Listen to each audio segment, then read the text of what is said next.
Okay, second attempt to film this hopefully means that it will be more concise. Hi everyone, my name is Chloe, welcome back to my channel. Thank you for being here today. Today's video is going to be a whistle-stop tour of all the theatre that I have seen since May. I had to sort of question that then in my own head, because the reason why I'm saying this is the second time I'm filming this is that I filmed it a couple of weeks ago, went to edit it, and then realised that I never actually did a wrap up at the end of May. I did a reading wrap up, but I didn't do a theatre one. So I had filmed this video like I'd filmed my book one and started it from June, and then realised that I'd completely missed a month out. And there was so much like good stuff that I saw in that month that I couldn't not talk about it on this channel at some point, because this channel, like as much as it is for me to like interact with you guys and let you guys know what I've been up to and like my recommendations of things, is also like kind of a record for me of what I've been doing and what I've been going to see.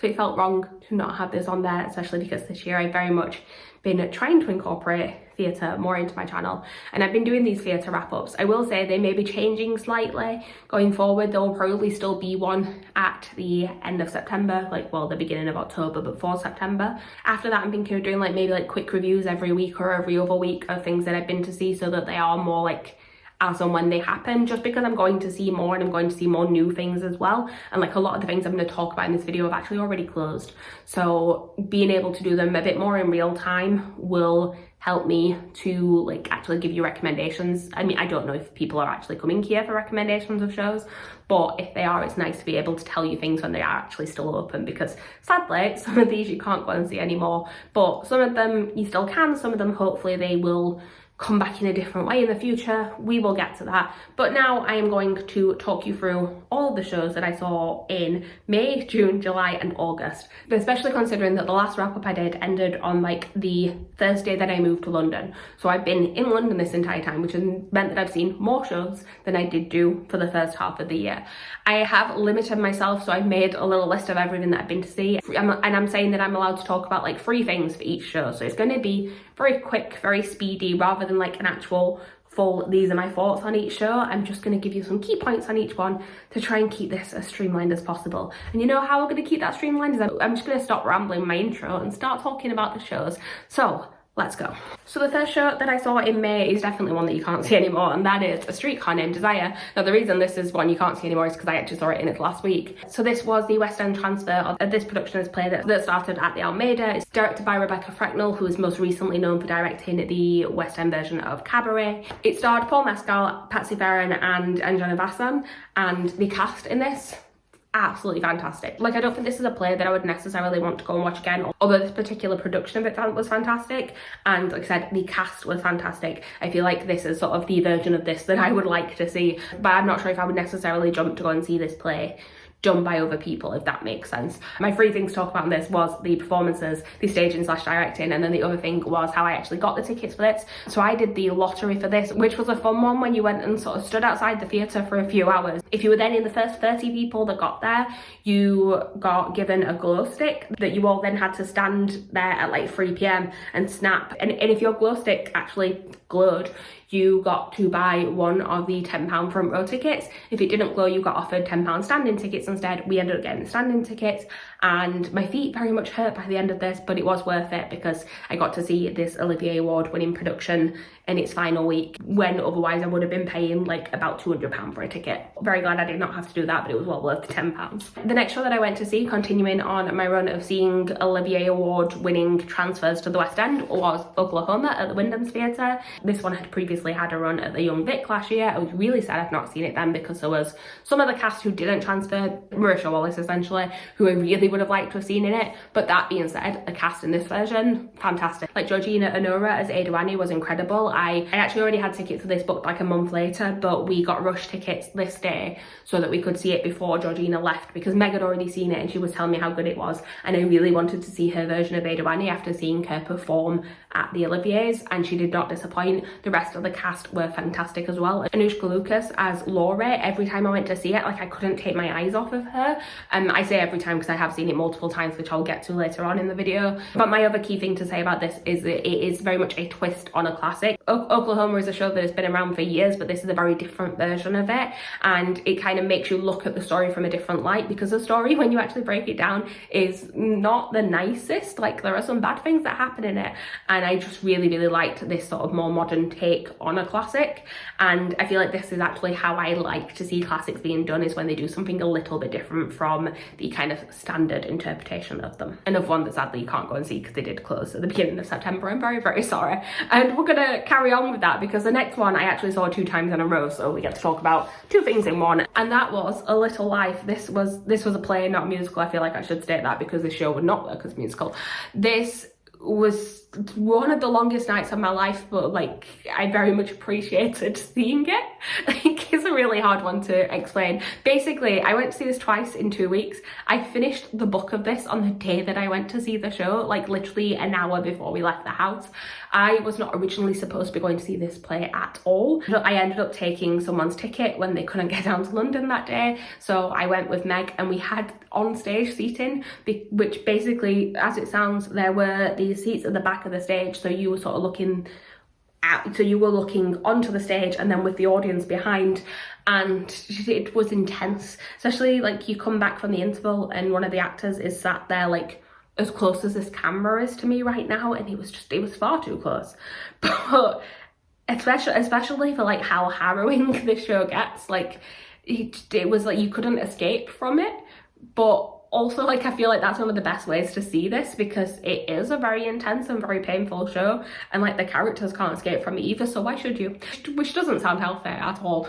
But again, a very well done piece of theatre. This cast were really giving it their all every single day. I will say, if you did want to see a version of this production, it is being shown in cinemas at the end of this month, so maybe that is something to look out for.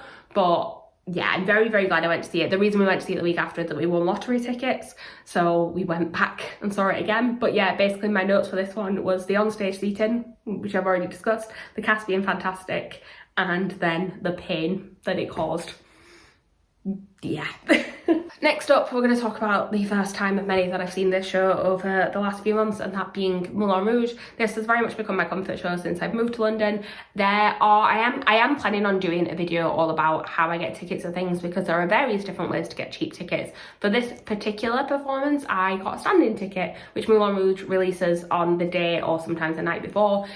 It costs around about £15. Obviously, I said with the standing tickets for A Streetcar Named Desire, like I was in a bit of pain by the end of it. Not so much for this one, because you get to move around and dance a little bit, because there are songs and it's a bit more upbeat. I feel like I can do standing for this more than I can for a long play that's just a little bit sad. So you will see in the future that I've been to standing many more times. What I'll do is I'll give you my general thoughts on Moulin Rouge now, and then just kind of mention it every time, and anything like slightly different that's happened the other times I went. So this time I went by myself. Like I said, I got the standing tickets. I've already mentioned many times how much I love the cast, particularly Jamie Moscato as Christian at the minute. I'm very sad that he's leaving in a month, but I do have multiple tickets booked to see it again before he leaves, before the rest of the cast leaves. And it's weird, because I can tell you things that I would like to change about this show. Like, I would like to change the ending slightly and just make it a little bit more dramatic and more in line with the film. But also I have no notes for the show, because like, as much as there are things I would change, I still have a great time every time I go and see it. I will say that this particular time was the first time that I heard Jamie Moscato do the opt up, because I'd seen him in the show twice before and he wasn't doing it then, but now he started doing it. But then every time I've seen it since, he has done it, which is fantastic. Like, it just sounds better. The opt up, for anyone who doesn't know, is at the end of the song El Tango de Roxanne. The note goes up higher than it does on the original cast recording, how it was originally written, and it sounds so much better than how it was originally written, and I'm very glad that it's now been incorporated into his sort of like everyday performance. And yeah, I don't really have much else to say, but I'm sure I will talk about it again shortly. Okay, the next one that I went to see is one that I think I have a slightly controversial opinion on, and it's not that I hated it, it just did not wow me as much as I hoped it would do based on all the hype I'd seen it getting, and that was Operation Mincemeat. So we won the lottery for this one, which meant the tickets were really cheap, which I'm glad about, because the tickets for this can be a little bit expensive. Although they have started doing like different initiatives where where it's cheaper to sort of buy the weekday tickets. But we ended up getting them, like I said, fairly cheap, for sat right in the middle of the stalls, and I had a good time with it. I just don't think it's a musical for me. I don't know, there was some sort of disconnect with the humour for it that just didn't feel like my personal brand of humour. There was a moment in the middle where there was a song that was called Das Übermensch, and Meg sort of turned to me before it started because it was the beginning of Act 2, and she was like, oh, we're gonna have like a House of Holbein moment, or we're gonna go like German techno. She said it as a joke. We did not think it was going to happen, and lo and behold, that is exactly what did happen.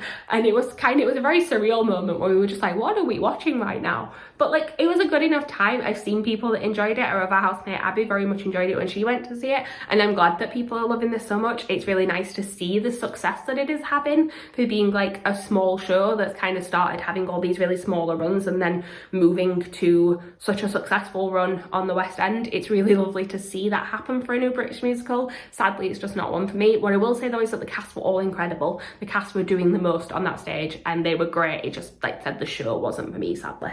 I should say we are still in May, by the way, so the next one that I saw was Once on This Island at the Regent's Park Open Air Theatre. This is one that again you can't see at the minute because it was a short run. We went to see it again not long before it closed. It's a version of the Little Mermaid story. It's told as a one-act musical, which is something I do really enjoy. I really liked the music in this. I also did like the staging, particularly I like the Regent's Park Open Air Theatre, and I like seeing productions that take full advantage of it being outside, and I felt like this one really worked being in that setting, particularly as it was getting darker as well. Like, some of the lighting was just stunning. I had a great time with it. It's been kind of too long for me to go into specifics of like performances and things because my brain, I should mention, I've just filmed another video and I realised I mentioned it, that one, not in this one. I've been ill recently, so like some of my thoughts maybe aren't as coherent as they should be, but what I will say instead is that generally I really liked this. I did have like a couple of issues with the pacing of the story. While I do like a one-act musical, there were just some bits where it felt like there could have been fleshed out a little bit more, but in general I had a really good time with this production. The next show that I went to see was Fisherman's Friends, the musical. Sadly, this is one of my least favourite things that I've seen during this time. Again, I can understand why people would like it, but it just wasn't for me. I found myself getting a little bit bored by it. The harmonies that they were all doing, fantastic. Like, the singing was all very good, but the way that sort of the sea shanties were used in it, I just felt like it got very repetitive and there could have just been a little bit more to kind of move the story on. I feel like the music isn't really something that I'm going to ever choose to go back and listen to, and I just don't know if it worked for me personally as a narrative device, but I can see why people would enjoy it. Just sadly not my favourite musical I've ever seen. The next show that I went to see was actually closing night of the musical, but it is going on tour, and I'm pretty sure we're about to have a cast announcement. Actually, by the time this video goes up, we might already have the cast announcement because they were teasing it quite a lot yesterday with the photo shoot for the tour cast, and that is Bonnie and Clyde the musical. I spoke about this one many times on my channel. I did give full thoughts on this particular West End run in my last theatre wrap-up video, so I'm not going to go into it here. All I will say is that I had some issues with this particular transfer that, like I said, I talked about in the last video, and I really hoped that they would fix some of those throughout the run, particularly like technical things to do with the projections that they used. It never got fixed. I was there the opening night, I was there the closing night, it never quite got fixed. And I feel like I've maybe seen this show a bit too much now. Whereas some shows I've seen them multiple times and I'm like not getting tired of them, I feel like this one, I did definitely get to a point where I saw it a bit too much, and I'm probably not going to go and see the tour unless it has a really exceptional cast, but we will see. I'm glad I have seen it. I just maybe should not have seen it like 6 times over the last 2 years. On the other hand, one that I really am glad that I managed to go and see, and I kind of wish I could have seen more, was The Secret Life of Bees at the Almeida. So this one, I had wanted to get tickets to go and see it when it first announced its run at the Almeida, and for whatever reason I wasn't sure when I was going to be in London, so I didn't book anything. And then once I moved here, it had sold out most of its run, and I happened to see a return ticket on the day, and it was the last week of performances, and I really wanted to see it for a few different reasons. This is based on a book, and there's been a film adaptation of it, and I've seen the film adaptation many years ago. Couldn't really remember too much of it though, so I'm not sure if I was a fan of the film because I couldn't remember it that much, but I know I had definitely seen it. But I was very intrigued because I'd heard good reviews about it, and also one of the people who wrote the music for this was one of the people who wrote the music music for Spring Awakening, and Spring Awakening is a show that I have not been able to see on stage, and it really upsets me. I missed the Almeida production of that last year, so I was like, you know what, I'm not going to miss another Almeida production of a musical by Duncan Chick. So I went to see this, and I'm so glad I did. I'm not going to say this was a perfect musical. There were some things that I wish could have been tweaked about it, but as a whole, I really enjoyed this performance, and particularly really enjoyed this cast. This cast was incredible. We had Rachel John, who I'd seen previously in Hamilton. There was Danielle Fayamanya, who I'd heard nothing good things about, but I'd not seen her in anything before. And then we also had Eleanor Worthington Cox, who is somebody that I saw in something else later on as well, and she was incredible. I remember coming out of it thinking she'd be really good in Next to Normal, and then lo and behold, the casting got announced for that not long after, and I already had tickets to see Next to Normal, so I was very happy to go and see that one again. But yeah, basically just really glad that I managed to get a last minute ticket for this one, because I think I would have very much regretted it had I not been to see it. And then we are finally at the end of May, and the last show that I saw in May was another lottery ticket win. So there are various ticket lotteries that you can enter, and every so often you'll just get an email saying, here you go, here is a chance to purchase some really cheap tickets. And that happened for Matilda. I feel like it's a lottery that's not advertised that well, so maybe a lot of people don't know it happens, because I literally entered it once and won it, which not gonna complain about that, because we got front row seats for really cheap, and I've never sat that close to it before. And the moment of like when I grow up, when they're coming out on the swings, looks fantastic from being that close. I will say some of it is very loud being that close as well, because there are a lot of children on that stage. But I'm really glad that I got to go and see this show again. It's been a few years since I last saw it, and it's one that does get to me a little bit every time I see it. It's the moment of when I grow up, and it's also our house. It's basically the Miss Honey parts, because it's the Miss Honey part of when I grow up. It's sad, and I don't like it, but I do like it. I love it. I should mention actually that Lauren Byrne was playing Miss Honey, and she's recently left the production, and I knew that I wanted to see her in it before she left. So even if I had not won the lottery tickets, it was one that I was looking at possibly buying, like just cheap tickets somewhere towards the back of the theatre for. I am very glad that I did get a chance to go and see her, because she's my favourite Miss Honey that I've seen now. And yeah, I don't think you need me to give you too many thoughts on this, because I feel like it's one that's been on long enough, people know what it's about. But I do highly recommend it. I do recommend though that if you're an adult going without children, try and go on like one of the quieter performances, because kids get loud. But it is a cut show aimed at kids, so you can't really get mad at them, but also like do what you can to kind of minimise it if you need to. Okay, we're now into June. I went to see Moulin Rouge again. Once again, I got the standing tickets. This time Meg came with me as well. I have nothing extra to say to what I already have. It was a great show. Moving on. The next one that I went to see is another one that has already closed, and that is Brokeback Mountain at Soho Place. This is a newer theatre that opened up, I think, the very end of last year.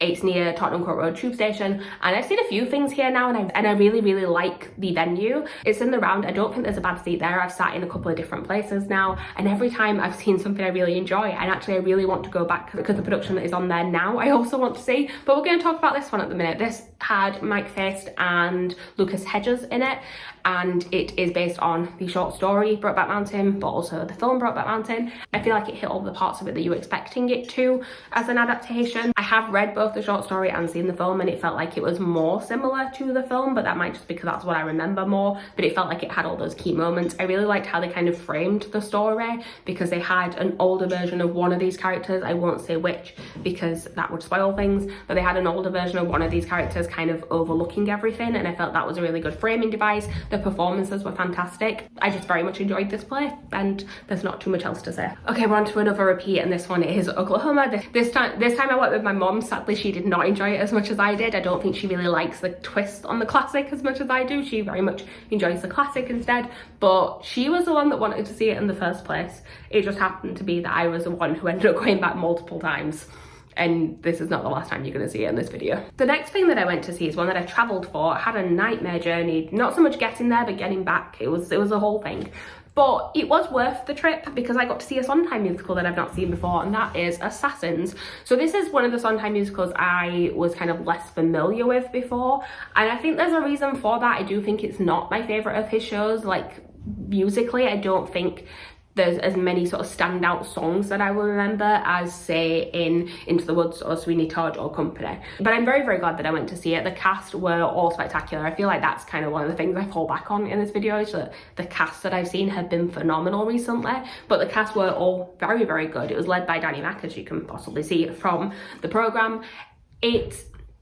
I personally really liked the book of this musical, so the sort of script and the talking that goes on in between the songs. I feel like the way that it is all constructed and put together is very interesting. It basically tells the story of all of these people who tried to assassinate presidents at some point, some of them successfully, some of them not. But they're sort of like interacting with each other, and it's hard to figure out what the actual concept is as it's going along until you get to the very end. And I feel like it all does come together very, very well. It was very intriguing. I would like to see the production go somewhere in the future. From what I've heard, there are rumours that it will be transferring to the West End at some point. Chichester does have a history of transferring things.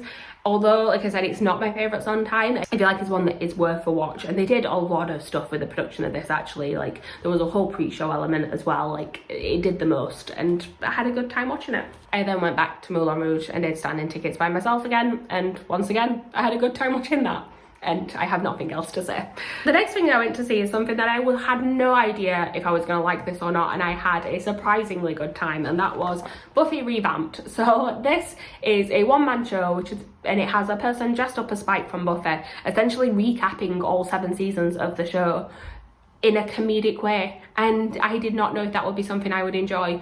But I had a really good time. It had a lot of sort of in-jokes for the fans of the show, and it did just feel like a love letter to the Buffy fandom. And the Buffy fandom is probably the first one that I was very, very much involved in. As a kid who was sort of like first discovering the internet, the Buffy fandom was very much my place to be. And I don't really know what else to say about this because it's a really like weird one to describe. But yeah, pleasantly surprised by it. Next up, I should say, not a like typical theatre show necessarily, but very much a theatre event. I went to West End Live for the weekend. I went for both days. I went the Saturday and the Sunday. Had to queue early hours of the morning, was considerably further back in the line on the Saturday because a lot less people go on the Sunday than go on the Saturday. But we got in both days as the shows were starting to perform. For anyone who doesn't know, West End Live is an event that takes place in Trafalgar Square every year, where there is a stage and various shows from the West End and around the country come on and perform little snippets of songs, and it's just a way to promote theatre. It is a free event, so it is a weekend of free theatre in London. There is a queuing aspect to it because it is first come first served. There is obviously a capacity that they can get to in Trafalgar Square, but if you're willing to get there early and queue, enjoy. I will try and insert some clips here.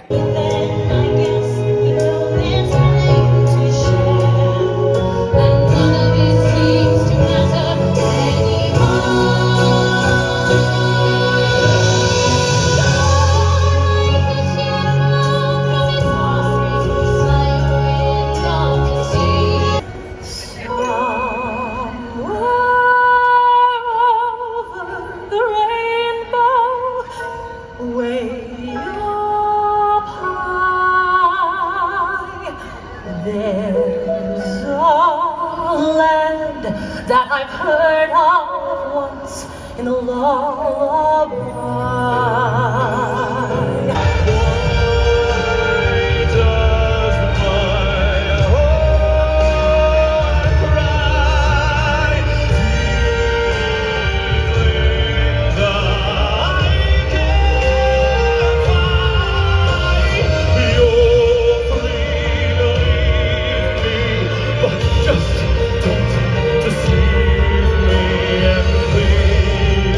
Yeah.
as you've never lived before. Still I dream he'll come to me, that we can live the yesterday. But there are dreams that can last, and the sparks we cannot weather.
Whatever role I'm casting will smile with perfect teeth and grimace underneath.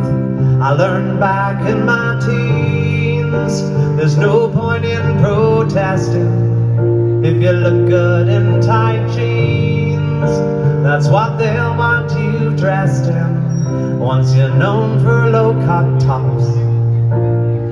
It's pretty hard to stop. It isn't easy to break free of playing Nancy. This roof keeps me dry when the rain falls. This door helps to keep the cold at bay. On this floor I can stand on my own 2 feet. On this chair I can write my lessons. On this pillow I can dream my nights away. At this table, as you can see, well, it's perfect for tea.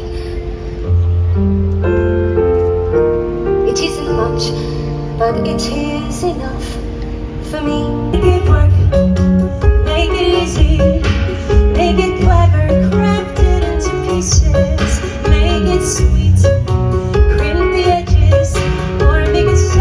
Serve with lemon wedges. Even doubt can be delicious, and it washes off of all the dirty dishes. When it's done, I can smile. It's on someone else's plate for a while. When there's no anchor to hold me down, there's no end and there's no one around. Will you wait for me? Will you not mind if I leave you behind? Will you wait for me?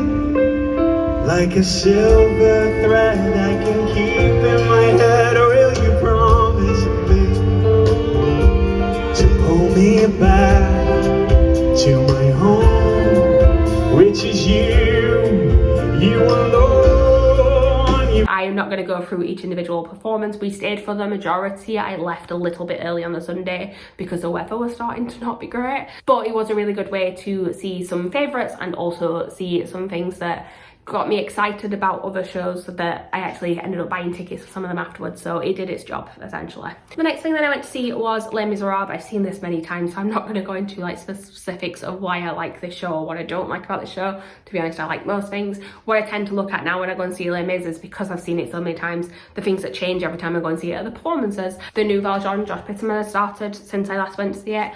I do like his performance. It's not my favourite Valjean I've ever seen, but I've seen so many at this point and he's definitely not towards the bottom of the list either. The Javert, I think last time I saw it, I said it felt like he needed time to settle into the role. He's played by Stuart Clark at the minute. I do really feel like he is settling into it, and I definitely enjoyed his performance more this time. And there's not too much else to say about Les Mis. Let's just move on. The next one, there is a bit more to say because this is a fun production. I had the best time. It was Guys and Dolls at the Bridge Theatre. So if you are looking at buying tickets for Guys and Dolls, it's booking until next year at the minute, I think. This has two different types of tickets you can book. You can book the regular sort of seated tickets. When I say regular, it is in the round, so there isn't really a bad view as far as I'm aware.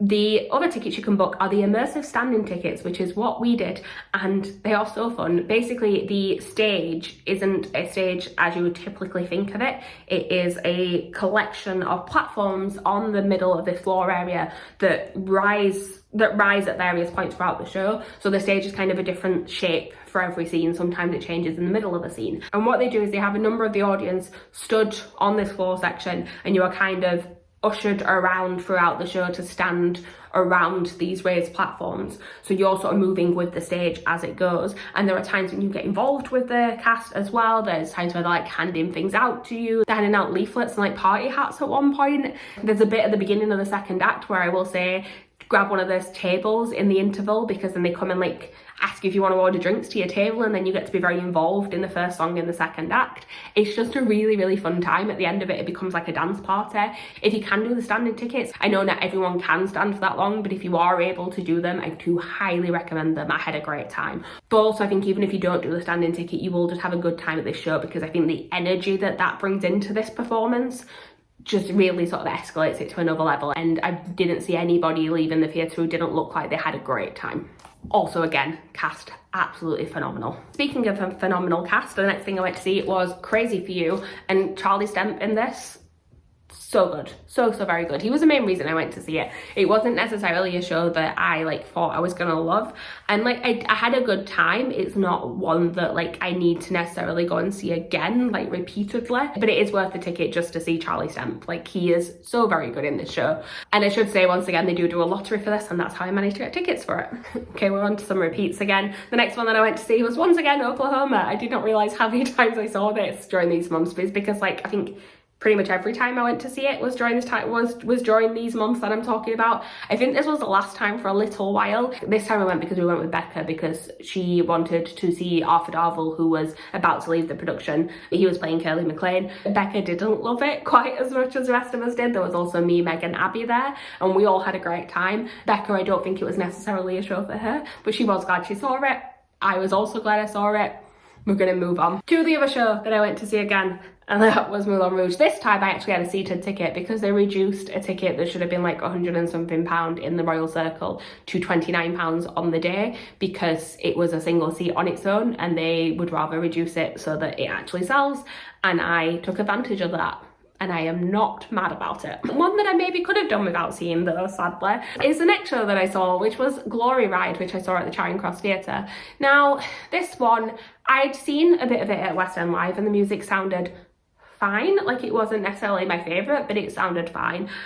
Sadly, in context, I didn't like the music. I just feel like there wasn't really build up to the songs happening. And it just, the storyline felt like it was this like very serious, intense storyline, but just did not feel like it actually had the stakes that it should have had, because the pacing felt so off throughout the entire thing. And just, yeah, just not my favourite. like I didn't have a great time. We only got tickets for this because the show we were supposed to be going to see ended up cancelling its performance that night, and they gave us the money back as a voucher for Today Takes, so we used it for a rush ticket to see this instead because we'd heard a bit of it at West End Live and thought, why not give it a try? But sadly was not one that either myself or Meg particularly enjoyed. Then I went to see one that I don't actually have a programme for because I didn't buy a programme this time I went to see it because it was like the last time I saw it of multiple times I've seen it, and I spoke about it on this channel before, so I'm not going to go into it too much. But it was Newsies at the Troubadour Theatre at Wembley Park. It was about to close. I think it closed like a week after I went to go and see it. I'm glad that I went to see it again. I went with Becca and Ash, and I was glad that Becca had actually already seen it with me once before, but Ash went to see it for the first time. I'm really glad they went to see it. I love this show so much. There are elements of this particular production that I prefer to the original staging that you can see in the pro shot that's on Disney Plus. The way that the theatre is really utilised in this is fantastic. I will say that overall I feel like I still prefer what I saw on the pro shot, but that's just my particular preference. I feel like some of the things, like I said, when they really utilised the theatre, really worked, but I think over times it felt like the theatre was a little bit too big for it, because whilst they were fully using the space in terms of having the actors really run around the area, sound never got fixed in the entire run that it was there, and if you were sat right at the back like we were, it just wasn't the best, and you did feel kind of very far away from it. So I think that there are like bits that really worked and bits that just really didn't. They are hinting that they're going to do either a tour or a West End transfer of this, and I'm really intrigued to see about how it would work in a different theatre. It might be that taking it from that very specific staging of the Troubadour Theatre and bringing it into more of a traditional space and having kind of like a hybrid of the original staging and of that staging might be the perfect thing that I want it to be. But we will see if and when it comes back. I should say, actually, starting with Glory Ride, we're into July, so we're getting there, I promise, and hopefully this video is going to edit down a fair amount when I actually start editing it. But the next thing I went to see, I actually went back home. I went to Sheffield for the weekend and I saw Miss Saigon. Miss Saigon is a musical that traditionally has not been one of my favourites. I really like the music, but I saw the production that was on in London like just under 10 years ago, and I sadly was just like a little bit disappointed by it. I think it's the story that lets it down for me. I did actually like this production. I feel like they made a couple of changes that actually made me feel like a little bit more sympathetic to some of the characters, and I feel like that worked for like keeping me invested a bit more. There were songs that I previously very much disliked that I liked the version of them in this. So some of the changes are for the better. I think some of the changes maybe weren't, but overall I appreciate what they did with this production. I don't think it was an outright success, but I don't think it was an outright fail either, and I'm very glad that I did go and see it. The next thing that I went to see was A Strange Loop at the Barbican. This is one that I was very excited to see because I'd been wanting to see it on Broadway, and it closed a month before we went this year. So happy that it got its West End transfer. Sad that it didn't seem to sell as well as it could have done. I think it didn't help that it was like a bit further out at the Barbican and maybe wasn't necessarily the easiest one to sell to a British audience, but I really wish it had done because this was fantastic. I will say I went to see it twice. I'm just going to give you my general thoughts on it now because I feel like it actually improved on a second viewing for me. I think having listened to the music a little bit more and really like being able to take in the intricacies of the lyrics, because there are a lot of the lyrics in here, I think that it helped me to appreciate it more a second time. So I think it is better to know more about this one going into it. I saw both of the actors that were playing Usher in the show. So I did see the alternate the first time I went, and that was Kyle Birch. The second time that I went, I saw Kyle Lamar Freeman, who was I believe the alternate on Broadway and then had come over to the production to the UK, and I enjoyed both of them, but the second time in particular was absolutely incredible. I feel like you could feel how comfortable he was in that role, and I was just blown away by his performance. This one has apparently been filmed for a pro shot while it was in London, so hopefully that will see the light of day at some point and you will all have a chance to watch it. But no, I had a great time and I'm really glad that I did go and see it. Another one that I'm so glad I went to see because I've been wanting to see this show for a while now. I missed out on tickets to its original run, so then when it got announced that it was coming back to the Old Vic, I immediately booked tickets, and then I actually ended up getting to see it twice, which I'm so happy about. And that one is Groundhog Day. I feel like this is one that is so much better when you watch it than it is when you listen to it. I listened to the cast recording and was like, oh, this is fine, but I didn't know if it was necessarily going to be one that I loved. Like, it didn't,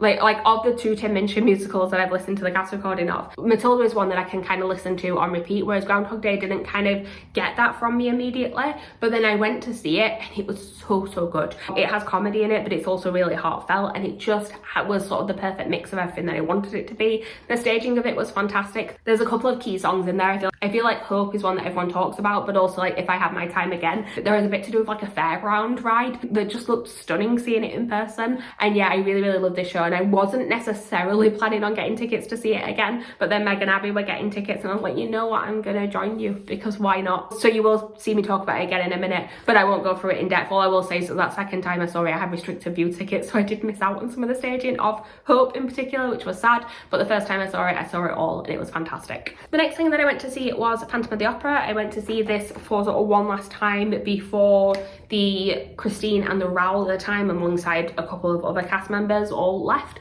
and I had a great time. The time I've been to see it before was John Robbins' first night as Phantom. He has really settled into the role now, and he is as incredible as I expected him to be. He's one of my favourite Valjeans I've seen in Les Mis, and seeing him now in the role of Phantom is spectacular. Matt Blaker was a very good Raoul. I struggle with Raoul as a character, and I find that I only particularly like him when he's played by a very good actor, and Matt Blaker's version really was that. So I had a good time, and I'm sad that some of the cast has left, but I'm looking forward to inevitably going again at some point and seeing the cast members who have taken over those roles. Phantom is one of those that I can go back to multiple times and never get bored of. Speaking of, I got standing tickets for Moulin Rouge again. Let's move on. And then the last show that I saw in July was actually a concert production of Evita at the Theatre Royal Drury Lane. This was like a semi-stage production. It had the London Musical Theatre Orchestra providing the music, and they are incredible. The only thing I will say is that the sound mixing was a little bit off where we were sat, where we could hear the orchestra great, but some of the vocals, like they just needed to turn their mics up a little bit.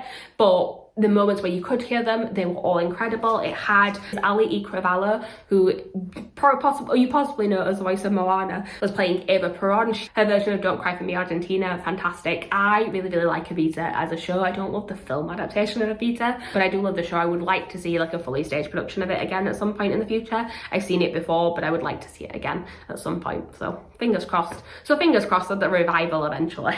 Now it's going to start to feel like Groundhog Day, because I saw Groundhog Day and then immediately after I saw A Strange Loop. We just did them the other way around this time, but I'm not going to say anything else about these because I've already spoke about them, so let's move on. And then the next thing that I went to see was The Crucible. So this is a very long play that is very intense, and it's all about the witch trials, and it's intense. That's pretty much the best word I can use for it. The performances, once again, absolutely incredible. The rain curtain, when you go into this, I am obsessed with. When you go in, there isn't an actual like curtain like you would normally think there is just rain. It is a rain curtain, and I am obsessed with it. I feel like that's my main takeaway from the show. It's not, I don't know if good time is the right word. I felt very on edge and just like almost claustrophobic throughout all of it, which is strange because I was in a big theatre and quite far away from the stage, but like it's so well done. But also the rain curtain. I'm gonna insert a clip of the rain curtain here just so you can all see it.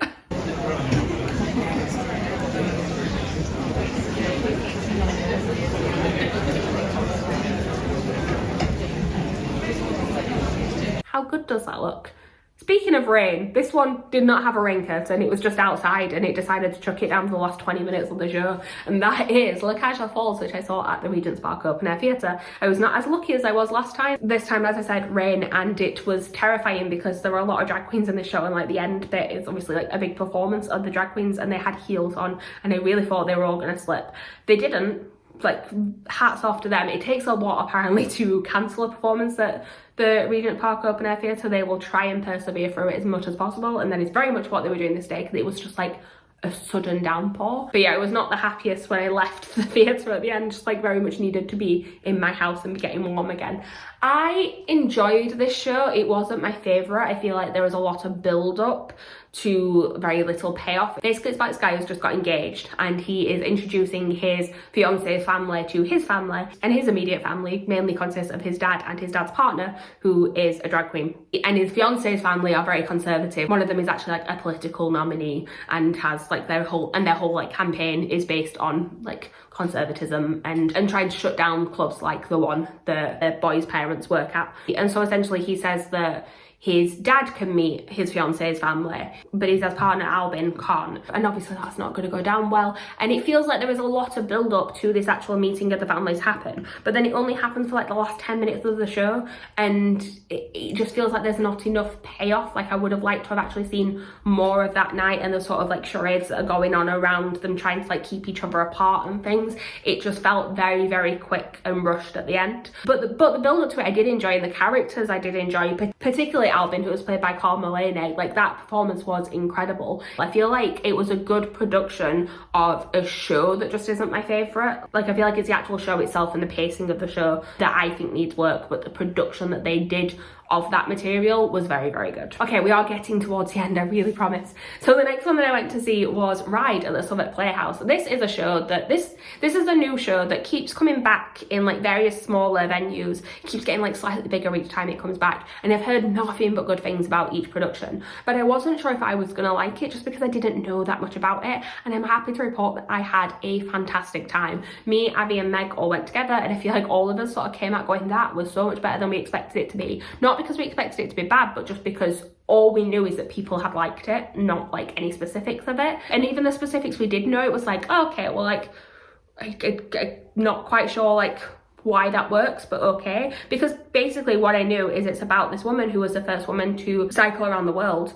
and it's her sort of telling her story, which is basically what it is, but there's something about it that just works. There's something about these characters and the sort of the dynamic, because there's only actually 2 characters on stage, and the dynamic between them is incredible. The way that they kind of do this storytelling, because they're kind of doing it as like a pitch for this newspaper column, and it's a main character, Annie Londonderry, trying to convince Martha, the other character, to help her tell this story, and the way that that's done just works so well. And again, I don't think I'm doing a good job to describe it, but it's one that if it does come around again, I do really recommend you go and see it, because I think it's one that when you see it, you'll just get it. Like that's what happened with us, and I really hope I do get a chance to see it again in the future. I think it deserves to have a bigger run and a longer run, and hopefully it will just keep growing and growing. The next one I appear to have left my programme for upstairs, and I'm sad because I would like to hold this one up, but I'm probably going to talk about it more next month anyway, because this time I went to see it as a preview performance, and it was only like the second performance, so they were still figuring things out. I'm going to give more full thoughts on it for my September wrap up, because that was an actual like locked in performance I saw, but it was Next to Normal that I went to see at the Donmar Warehouse. I love this show so much. I've been wanting to listen to it for years, and then just for some reason never did, and then I listened to it last year, got obsessed, and not that long after I got obsessed with it, they announced the first ever UK production, so I immediately booked tickets. I've had tickets for like a year now. We ended up then buying some more tickets for standing room for the first preview that then got cancelled, so we got moved to some restricted view seated tickets for the second preview instead, and I'm so glad that I went. The cast were phenomenal. This is a musical that deals with mental health and kind of how mental health is viewed and how it is treated, particularly with the American healthcare system as well, and it's so good. But like I said, I will talk about it properly next month, because I'll have seen less shows, I'll be able to do a little bit more in depth. Actually though, if you do want my thoughts on it, I put a vlog up last week where I went to see it for the second time, and I spoke a bit more about it there, so I will link to that. But so good. The run is like sold out now, and I'm really sad I have no more tickets booked for it, but well worth the cost of the 2 tickets that I did get for it. And then this is the last time I'm going to hold up this programme, but again, they had cheap tickets on the day, so how could I say no? I went to go and see Moulin Rouge again. This time I was sat about 5 rows back in the stalls. It was a great view. It was a very cheap ticket. I'm not going to complain about it. Okay, so second to last thing that I went to see, this was another concert version at the Theatre Royal Drury Lane. Once again, it was with the London Musical Theatre Orchestra. The sound was a lot better this time because I was sat in the stalls, and I feel like the mixing was just better down there. I feel like I'm avoiding holding up this programme. The show was Love Never Dies, which is the Phantom of the Opera sequel, and there are so many issues with this show. I will say, if you want like a very thorough review of this particular production that echoes a lot of my thoughts on it, go and watch Mickey Joe Theatre's video on Love Never Dies concert, if only to see him reenact the entire storyline of this musical using various stuffed animals. It's hilarious. I love it. Go and watch it. But basically, the story has so many issues. It retcons stuff that happened in Phantom. It's not the best. I know it's not the best, but also I saw the original production of this back in like 2011, I think it was, 2012 maybe, whenever it was first on the West End. I saw it then, And as much as I had issues with the storyline, the staging of it back then was something that I was like really intrigued by and like really sort of stuck with me for a while. But then what also really stuck with me is the music. Like, I still love some of the music from the show all these years later. And I think because this was like a stage concert version, the music really got a chance to shine. And like Celinda Schoenemacker's version of Love Never Dies got a standing ovation mid-show, and it was well deserved. And I just, like I said, there are definite issues with this production, but the music is very, very good. I will say this is my first time seeing the reworked production, because this is, this is the first time the completely reworked production that they put on in Australia was performed over here. I actually saw the original version before it had even had reworks in the UK. So there'd been quite a few changes since I saw it. Particularly a lot of orchestrations from Phantom were brought into Love Never Dies when they changed it to try and tie the two together a bit more. I don't know if I actually like that. I feel like it should have been able to stand on its own a little bit. And I did have some issues in this concert with not necessarily with the casting. Like, I liked people individually, but I don't think they necessarily worked like cohesively together. I think the dynamic between Norm Lewis playing Phantom and Celinda Schoenemacher playing Christine wasn't the dynamic that is needed for Love Never Dies, because Love Never Dies very much plays into the romance between Phantom and Christine, which you don't have to have in Phantom of the Opera, because many people, perhaps rightly so, don't see the romance between them in that. But Love Never Dies very much depends on you seeing a romance between them, and I don't think their dynamic particularly worked for that. Not in the same way that Ramin Karimloo and Sarah Boggess did when they originated the roles. But I am glad that I went to see it. I was very shocked with how much the crowd were very, very into this musical. Like, I did not realise there was so much love for it, but apparently there is. And then the last thing that I went to see is, continuing with Andrew Lloyd Webber making some questionable choices, was The Wizard of Oz. Now, I feel like that sounds like I'm going to say I didn't enjoy this. I did. I just have some questions about it. So I saw the Wizard of Oz Andrew Lloyd Webber production that was put on shortly after the reality show that happened however many years ago, the one that Danielle Hope won to play Dorothy. And it was a production that was on at the Palladium. It had Danielle Hope as Dorothy, it had Michael Crawford as a wizard, and it had Hannah Waddingham as the Wicked Witch of the West. And I enjoyed that production. I had a good time. This one is the same music generally, and I'm saying generally for a reason because they've made some tweaks to it, but what I mean by that is it's got like the new song for the Wicked Witch of the West in there, the Red Shoes something or other. It's at the beginning of Act 2. It is called The Red Shoe Blues is what it's called. Like, it's got those extra songs in there, but it's a very different staging. It's the staging that they did at the Leicester Curve last year. It's interesting, it's very bright, it's very flashy, it's a lot of work on screens. The Emerald City is made to look like Times Square. The poppy fields almost looks like the hotel from The Shining. Like, there's some choices that are made. I think some of them worked, I think some of them didn't. The Emerald City bit, for example, I really enjoyed because there's those little puns on the posters behind, and that was fun to try and spot those throughout. A lot of references to Wizard of Oz history on there. There were bits that didn't quite work. The actual like I'm melting scene I felt like was very clunky. I don't know if it was just a bad day when I saw it, but it didn't have like a lift for the Wicked Witch of the West to go down into. It was more of like something she had to climb into, so I could literally see her taking every step to go down, and it didn't feel like a seamless transition. And I just think, yeah, there were bits of the staging that needed work. The one thing that absolutely did work was Toto. They did Toto as a puppet in the same sort of way that there's a puppet in like War Horse and Life of Pi, where there's like an actual person that you can see doing the puppet on stage. And the amount of like expressiveness that opens that character up to, like, more than just using an actual dog. Toto was probably my favourite thing in the entire show. My least favourite thing in the entire show. So you know the general story of Wizard of Oz, right? You've got Dorothy, you've got her 3 friends who all have a thing that they are wanting to go and get from the wizard, and they all have an I Want song. So you've got Scarecrow who sings If I Only Had a Brain, you've got Tin Man who sings If I Only Had a Heart, and you've got the Cowardly Lion singing If I Only Had the Nerve. Now, Scarecrow, Cowardly Lion, absolutely fine, no issues there. I actually really enjoyed how much Jason Manford was clearly channeling the actor from the film. You could see that he was really trying to do it as an homage to him, and I loved that. I think it worked really well. He still put his own little twist onto it, but I think it worked well. The Scarecrow, I think, was less trying to channel the film exactly, was doing a bit more of his own thing, but still very much in the vein of the story that we all know and love. And again, I think it worked fantastically. So, the Tin Man, played by Ashley Banjo.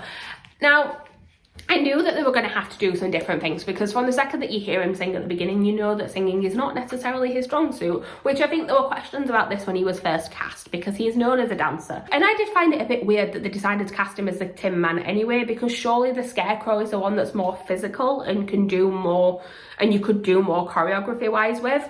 But no, they decided to do some choreography with the Tin Man, and it did make it like a bit more of like a breakdancing thing, which, like, it's fine. I didn't actually love the choreography, and I do normally like choreography that Ashley Banjo does, because he did actually take part in the choreography and in the musical arrangement apparently, which we're going to come on to in a second. But I do like the stuff he does with diversity. I just don't think that this was his strongest material that I've ever seen. But like, maybe he was restricted in what he could do, because obviously he still had to fit within the show. Fair enough. I'll give him the benefit of the doubt. What I'm not giving him the benefit of the doubt with is what they did with the music of that song, because in order to make it so that they could do this more sort of like breakdancing moment within it, they had to change the actual music itself. Fair enough, I can understand the need for it to happen, but the execution of it was not good. They basically changed If I Only Had a Heart into like a rap version of the song, but it's the second time recently where I've been to see a show that I've heard someone try and put rap into musical theatre,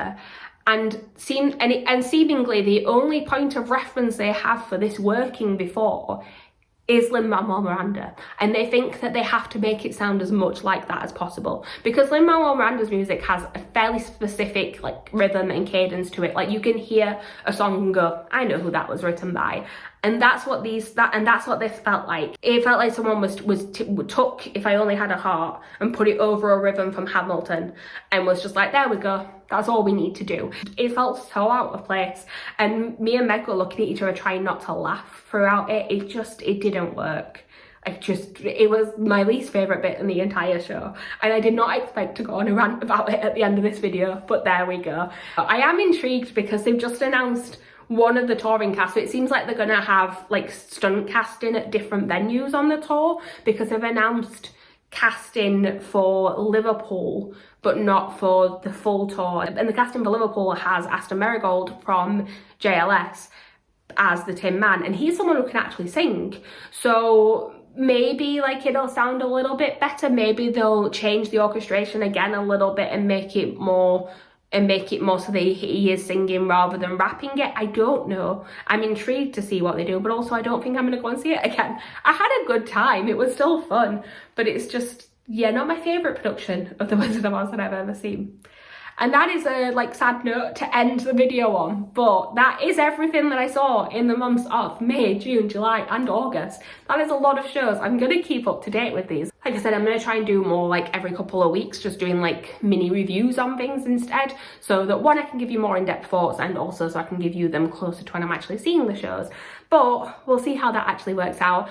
All I have to say now is thank you guys for watching. Please like, comment, subscribe, all that good stuff down below. Let me know if you've seen any theatre that you really loved or really hated in the last few months. And I'll see you guys soon with a new video. Bye.